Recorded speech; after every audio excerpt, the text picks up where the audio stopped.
Hi, my name is Seth, and this is Late Night Splice. Suzuki Seijon's Branded to Kill has become a part of an influential legacy that has inspired many filmmakers around the world. What is significant is that it showcases the differences between typical Japanese cinema and Suzuki's stylized cinema, at least in the context of the late 60s. In 1968, after the release of this film, Suzuki was dismissed from the Nikkatsu company due to the fact that Nikkatsu deemed his films incomprehensible and non-profitable. Looking closely at one particular scene in Branded to Kill where the protagonist and antagonist are at a game of wits reveals something that seems highly coincidental, if not purely intentional. In the scene where Goro and the number one assassin agree not to let one another out of their sight is significant for reasons that requires a closer look. In this particular scene, the mise-en-scène, the character interactions, and ultimately the behavior within the outside world all reinforce the difference in ideals between the Nikkatsu company and Suzuki Seijon's filmmaking. The start of the scene sees number one forcefully entering Goro's apartment. It would seem that Goro is at the disadvantage as he has a gun pointed to his head, but the camera pans down and Goro actually has a gun to number one's belly. This nonsensical standoff that could end in the harm of both parties is representative of the conflict between the Nikkatsu company and Suzuki, where Suzuki is in place of Goro and the Nikkatsu company as the number one assassin. As the two move through the apartment, they eventually settle next to a film projector.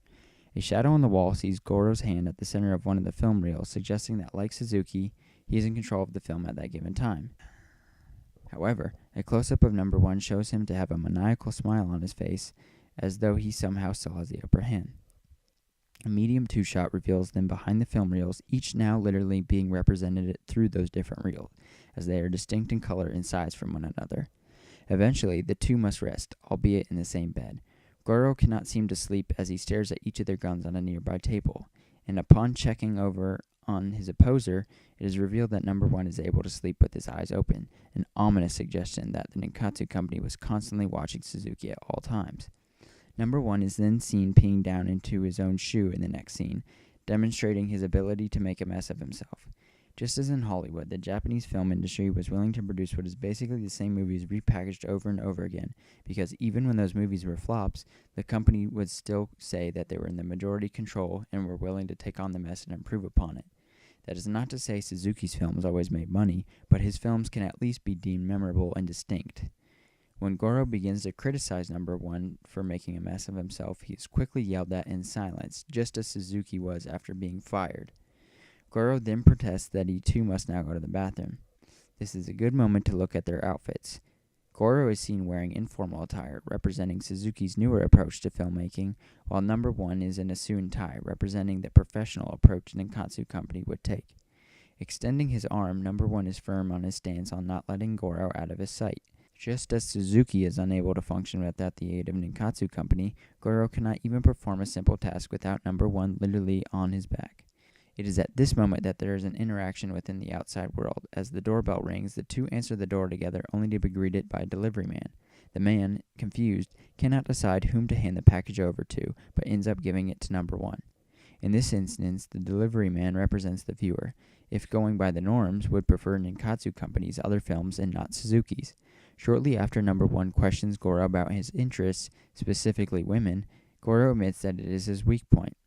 After the U.S. occupation ended in 1952, Japan's restrictions on film content suddenly became more and more lax, and over time, explicit content became more evident. While it's a bit rash to call the sexual content of Branded to Kill a weakness, it would be no bold claim to say Nikkatsu company was likely not happy with it. Thus, the conversation ends with number one replying to Goro and telling him he must not be affected by such things. Goro has grown exhausted by this point, but number one then suggests that they finally leave their confines to go out and eat. They leave their guns and go to an open market. Goro is seen eating mass amounts of sustenance while number one just sits there slowly consuming his food. Suzuki's appetite was bountiful, while Nikkatsu companies desired nothing but a steady stream of revenue.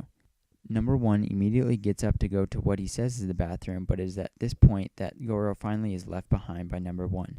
The only thing he finds is fear, causing him to do the only thing he can and escape. Just as Suzuki was left behind by Nikkatsu company, Goro has been duped by number one. Branded to Kill can be looked at as a whole in this mindset, but I believe the beginning of this scope comes from this particular scene. Parts of the mise-en-scène, like the outfits or film projector, communicate the distinct styles of filmmaking between the two parties. Their interactions with one another reveal their approach and beliefs on filmmaking, and their behaviors within the outside world indicate how a person responds to each, and therefore each's respective natural desires.